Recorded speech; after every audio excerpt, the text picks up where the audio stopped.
3-6, man. Is it safe to say at this point that this season is over? What do you guys think? Is there any way? I want to know if you guys, if there's a Falcon fan out there right now, please comment below. Please tell me if you have any ray of hope, if you have any glimmer of hope that this team can still turn it around. I was listening to local radio here right after the game, and they were talking about playoffs. Can this team make the playoffs? And, not to quote the great Jim Moore, but playoffs? Are you kidding me? Come on, man. That shouldn't even be a thought right now. Can we win another game? Can we?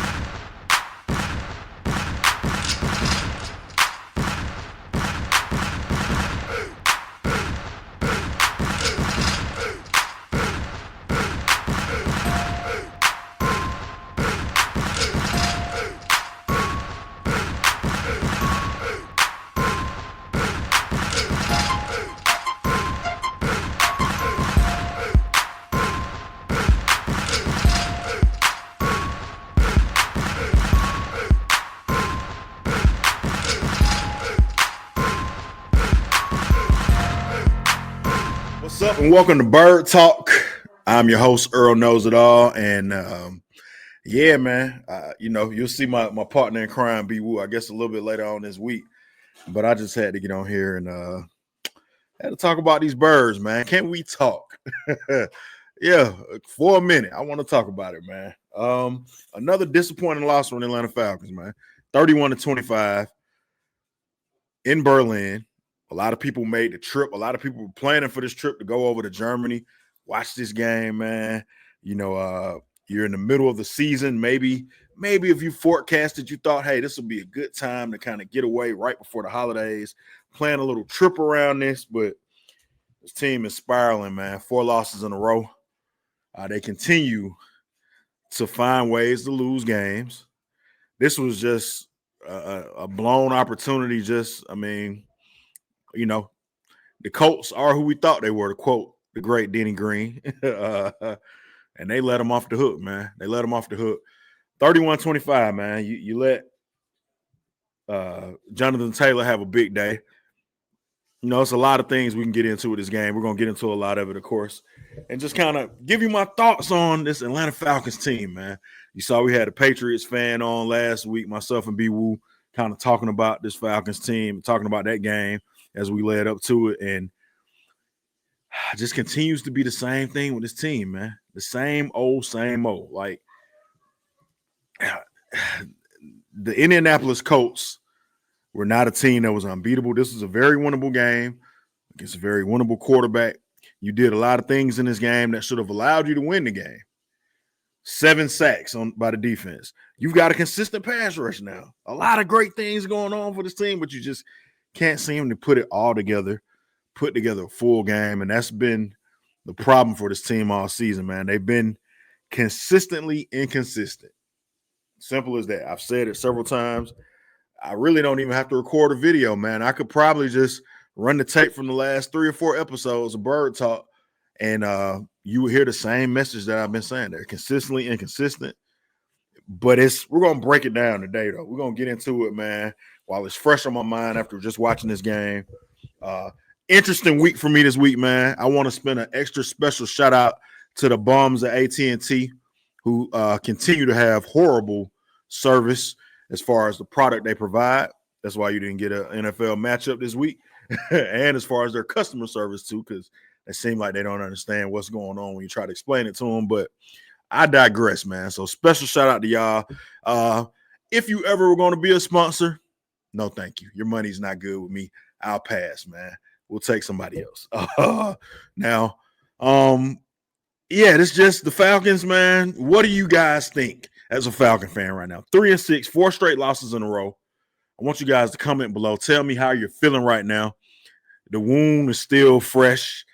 The team continues to give you a glimmer of hope, maybe. You see some good things, and then it's just, the air is let out of the balloon, and as a Falcon fan, you're not new to this. You understand if you've been watching this team and you follow this team and you're a fan of this team, you understand that they're going to probably find a way to mess this up and lose this game. And that's a horrible way to have to spend your Sunday. That's a horrible way to have to spend your football season. And, a season of Sundays from fall and winter. They have to go through that each and every week and feel like, man, we don't really have a chance, man.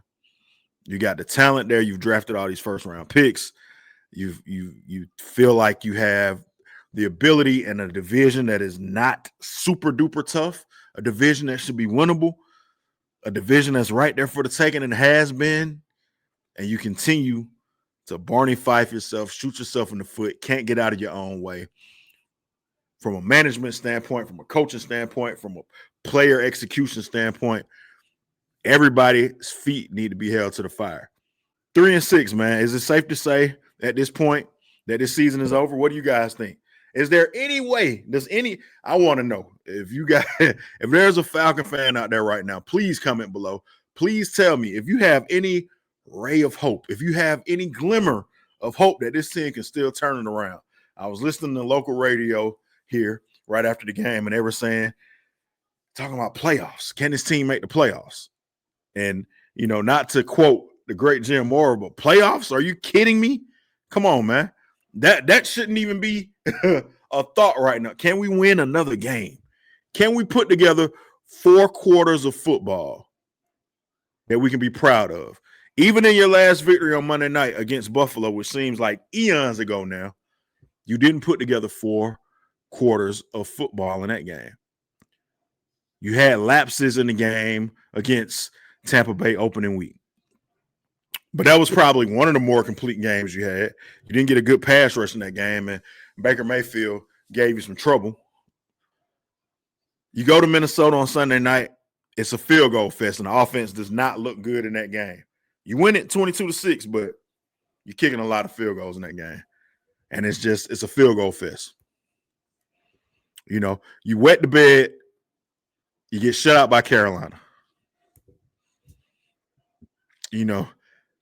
The game against the Commanders was probably your most complete game. And I think all in all, you probably put together about 12 to 13 quarters of halfway decent football, man.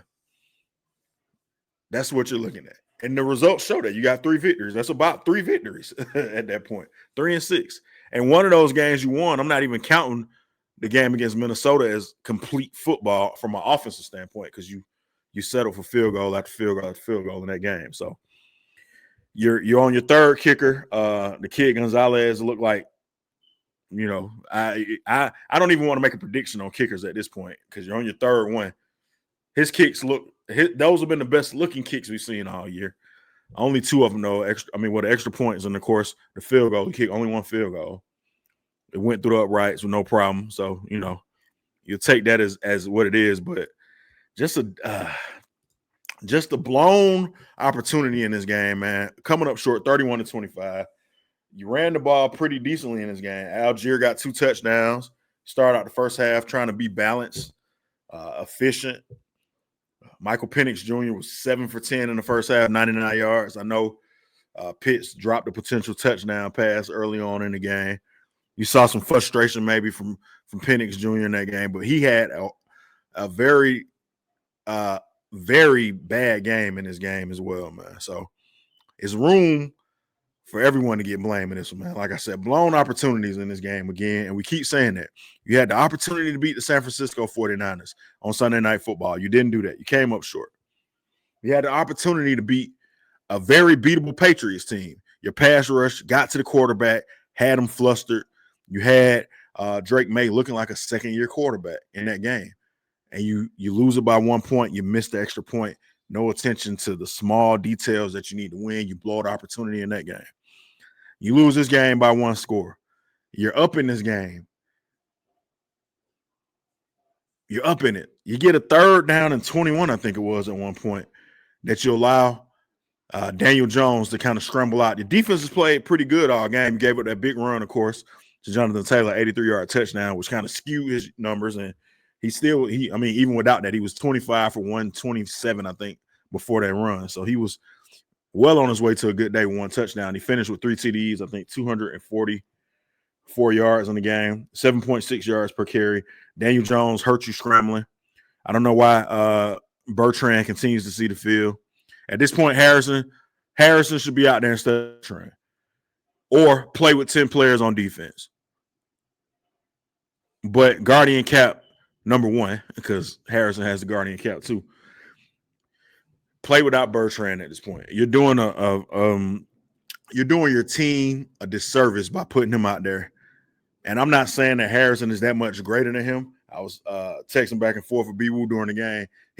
He doesn't like the kid Harrison. He's number 36, but he's light years better than what Bertrand is. So get Bertrand out the game, man. He should not see the field again. I understand he had to step in, next man up when Diablo went down. We've seen enough of him. It's time for him to go sit down now. We've seen enough. Let Dorless come out there and play, or whoever else you need to put in the game. Do not let Bertrand see the field again, please, if you want to even have a chance of trying to win the football game. But blown opportunities, man. Blown opportunities in this game. You waste a pretty good game from Bijan Robinson in it.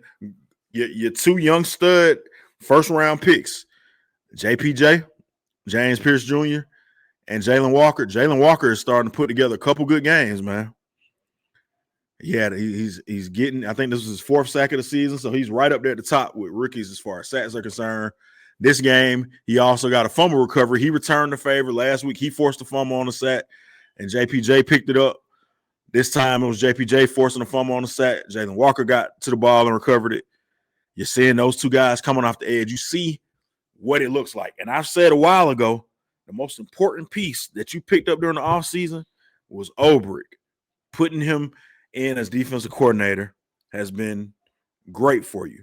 Now, they gave up 200-plus yards in rushing, so I don't want to let them off the hook. But when you've been on the field repeatedly all game and all last week and all the week before that, and you just continue to have to try to make stop after stop after stop because your offense is going 3 and out so much. And we're going to talk about this offense in a minute. You got to give these guys credit for what they've done defensively.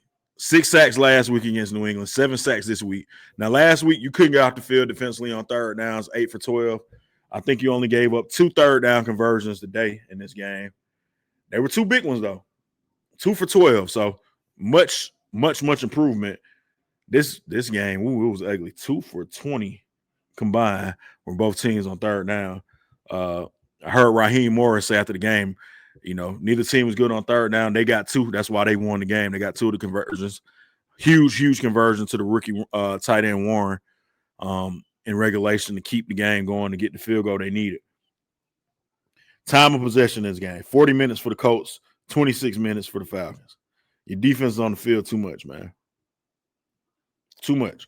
Only 1 punt, for the Colts. You did force a turnover and a fumble. An interception and a fumble. So did a pretty good job with the turnover battle. You saw that last week with the turnover battle. You won that. Falcons punted the ball 6 times. 74 plays for the Colts, only 60 for the Falcons. This third down thing, man. You were 3 for 29 your last 3 games on third down. That's unfathomable for an NFL offense to be 3 for 29. That is Division III football playing against Alabama, LSU, and Georgia 3 weeks in a row. That's what that looks like. That's the kind of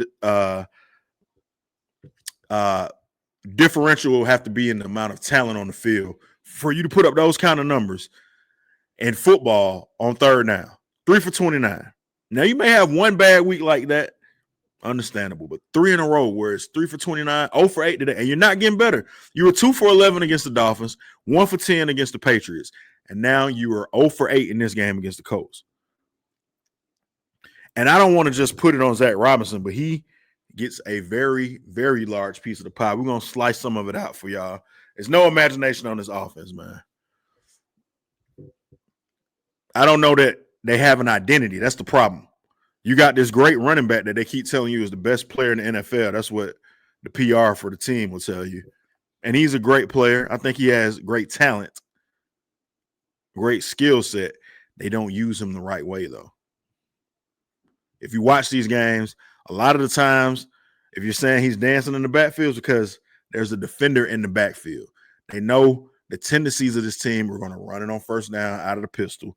We may throw a little swing pass to him or a dump off to him. We're going to run it out or a comeback route with Drake London at some point. The offense is too predictable. There's no imagination. It's no identity of we're going to smash you with the football. We're going to line up and run it down your throat. They don't have any kind of rhythm. It almost feels like they're kind of winging it and saying, okay, well, if we see this is what we'll do. But even in them trying to maybe make an adjustment to what the defense is doing, they don't do a good job of even doing that. It leaves a lot to be desired, man. You got all these first-round picks. They continue to split Kyle Pitts out as a wide receiver. He can't do that. You've had him for 3 years now. 4 years he's been here, I guess. This particular coaching staff has had him. Why? Excuse me, this is the second year with this coaching staff. Why are you continuing to try to split him out? It has never worked. Trying to split him out as a wide receiver. He is a tight end. Use him as such. Use him in the middle of the field. Now, there's a theory, I guess, in the city that Michael Penix Jr. doesn't really work well in the middle of the field. Okay. So what does that mean? We're never going to attempt to make any kind of plays in the middle of the field?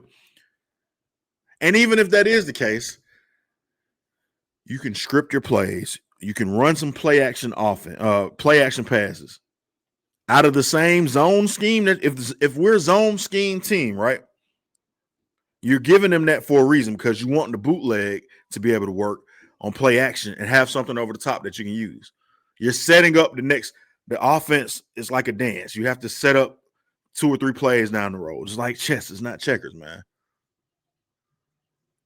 You have to understand, okay, this play may not get the yardage I needed, but I'm setting up something later on. I want them to get an idea of this is what our tendency is. Not just that this is the tendency and we keep doing this, but we're setting something up because we got a plan down the road to do something different. Zach Robinson has not shown the ability to do that. And maybe part of that is he has a second-year quarterback who's played in 11 games now as a starter, and he's not comfortable doing some of these things. He does not look comfortable as far as moving around in the pocket, being able to do these bootlegs, being able to do play action. He just looks comfortable standing there and swinging his arm, not even moving his hips or throwing the ball. He's wide on throws. That's why he's not accurate, it seems. He was 5 for 18 in the second half of this game. Bad mechanics. He's either dropping the ball short or overthrowing people way over, or Drake London is making some kind of miraculous play. Your offense can't be Bijan Robinson is going to make a spectacular play in order for us to get 5 yards, or Drake London is going to make a spectacular play for us to score a touchdown and get a first down. That is not a great way to scheme up offense. Please go make a spectacular, life-changing play. There is no way you can consistently get that kind of production. You saw it last week. Drake had 3 touchdowns that he had to snatch out of the air, grab away from a guy, sell some popcorn while he was doing it, pass out tickets, all kinds of stuff in order to get in the end zone.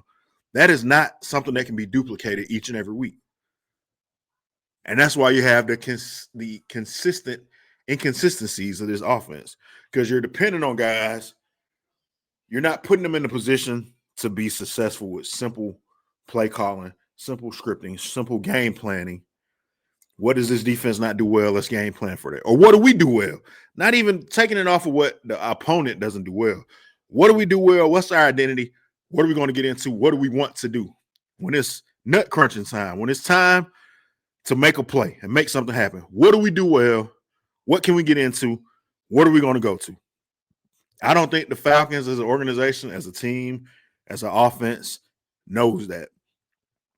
The one thing I will say on defense, it seems like Heartbreak is going to dial up a blitz. He's going to bring some pressure, and we're going to live with whatever the results are from that.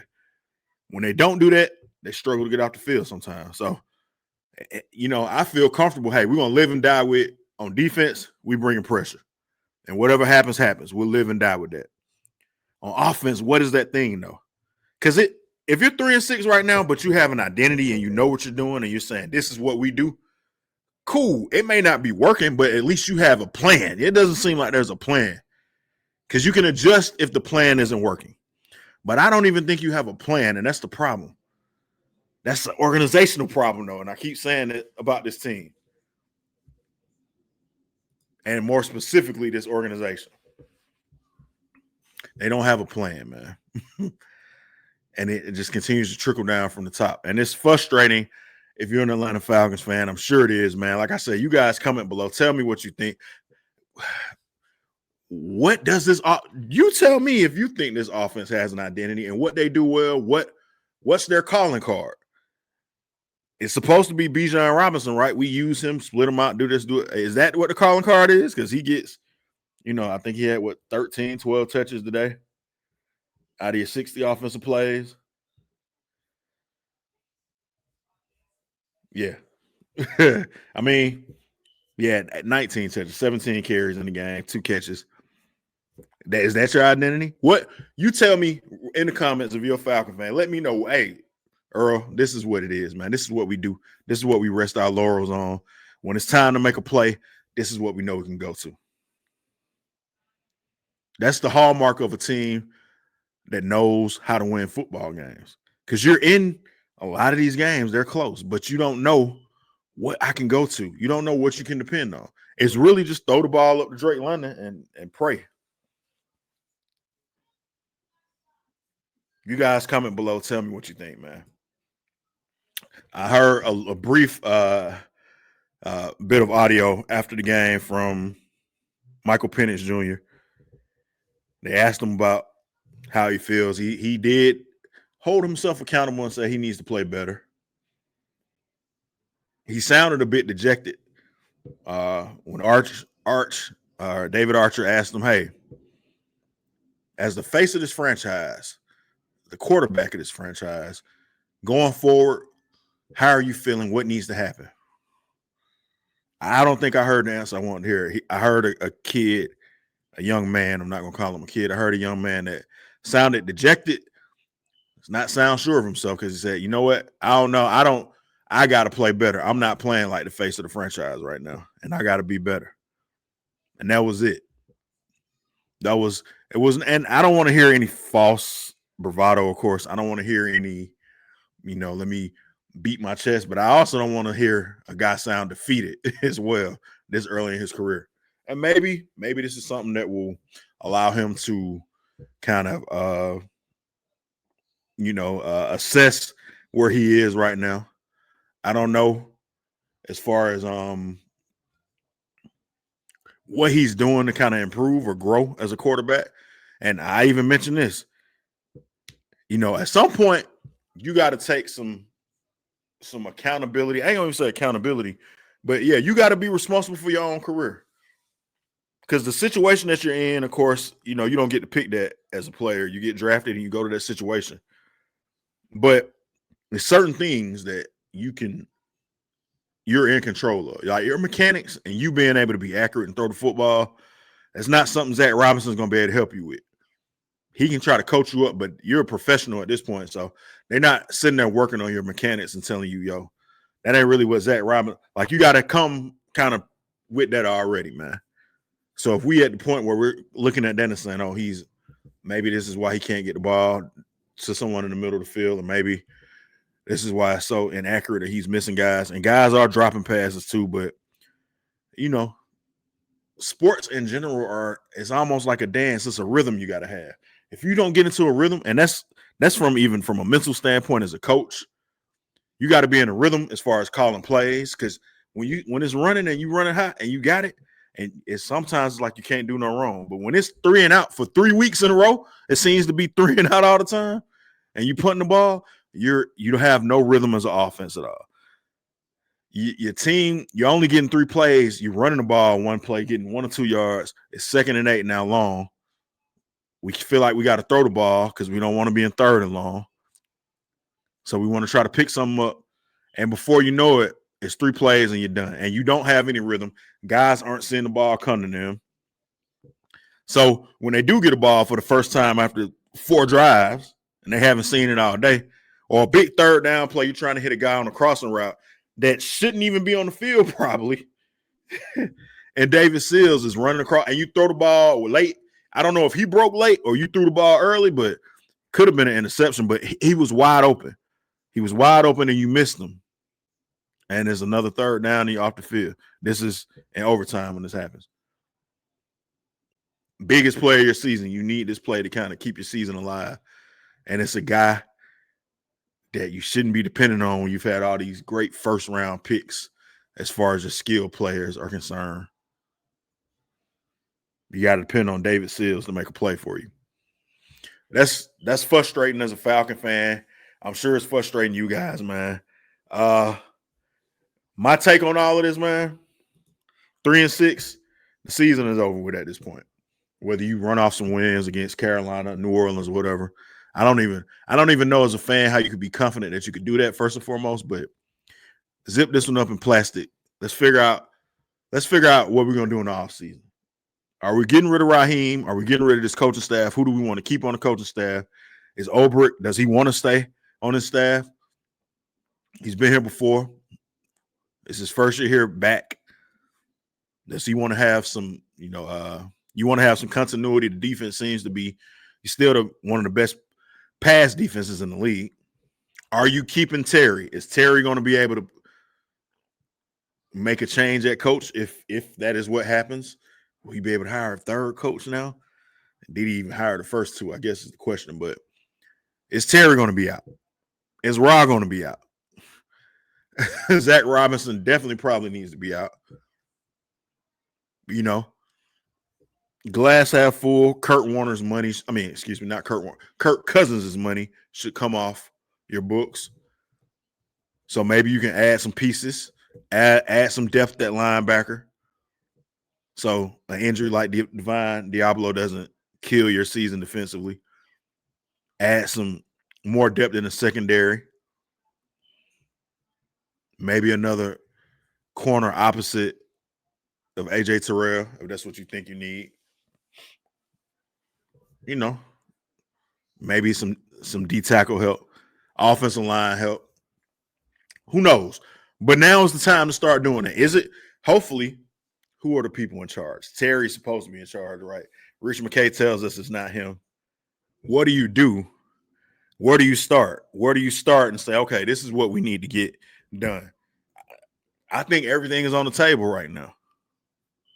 Honestly, I was joking with B-Woo, and I'm going to save that for a later date because I'm sure he would like to rebuttal me. But,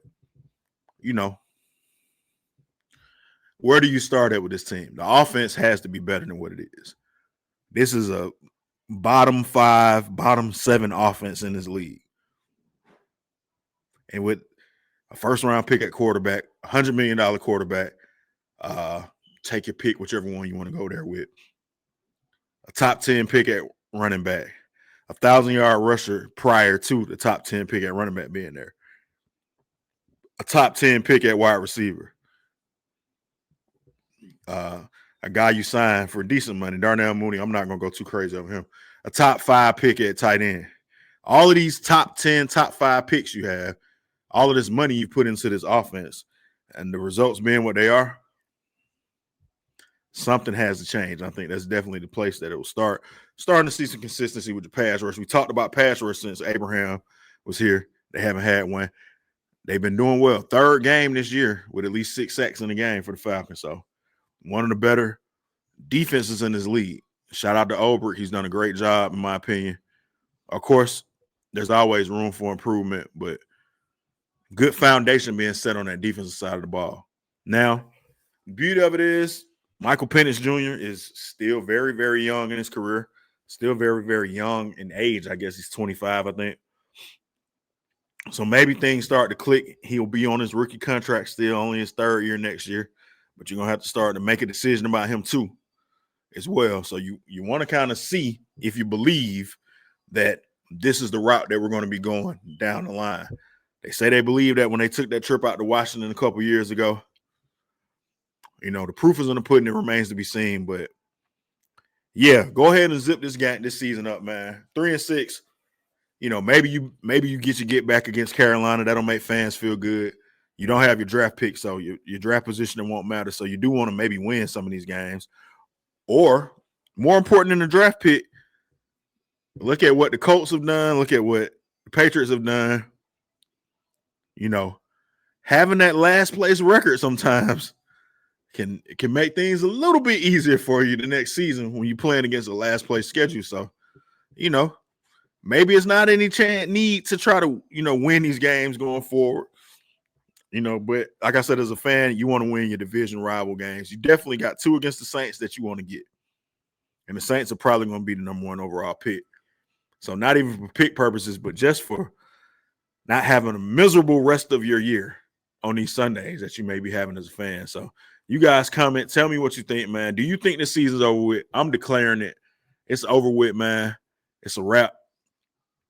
I don't think they got anything that they can do that's going to make it different. The results will not vary. They will be the same. They are consistently inconsistent. And the one thing they have proven they can do is lose football games. They'll find a way to do that. So you guys comment below. Tell me what you think. Do you believe the Falcons still have an outside chance of maybe salvaging the season? What are you looking for? I'm going to go ahead and put the playoff stuff out the way. So if that's what you think as far as salvaging the season, you can cancel Christmas on that. But what are you looking for now as a Falcon fan? Do you want to see Penix start to pick it up and develop? Call some plays and let him use the middle of the field. Let's see what he can do. Let's try to open his offense up a little bit and see if he can throw the ball down the middle of the field, throw the ball accurately, do some play action stuff. Let's start to see if he can build some building blocks and show some growth. That's what I would say if I was a Falcon fan, the things I want to see. Let's put this kid in situations where we can see if he's really going to be the guy that's going to be able to lead us, because we got some weapons. We got a good guy in Drake London who you're going to have to figure out very soon about paying. Bijan Robinson, you have to figure out. Tyler Algier probably is looking at like, man, I'm just counting my time. I'm going to be out of here and I can go tote the rock for somebody and be a number 1 guy or get paid a few dollars to get more carries. So, you guys comment below. Tell me what you're thinking about what you want to see the rest of the season. Is it division wins? Is it, kind of showing some growth at the quarterback position or with the coaching staff, if they're going to stay around, if you think that's a good idea? And if you're delusional enough, if you think they still can make the playoffs, you guys comment below. Tell me what you think, man. Make sure you do yourselves a favor, man. Subscribe to the channel, turn your notifications on. I think we're over 3,000 subscribers now, continuing to grow. We appreciate you guys for supporting us. Support our other shows, of course, BirdTalk every Monday. We also hit you with Cover 2 with B-Woo and Earl Knows It All on Tuesdays, 9 a.m. You can guarantee that you'll get that one every single Tuesday at 9 a.m. And also our NFL matchup will give you Thursdays at 1 p.m.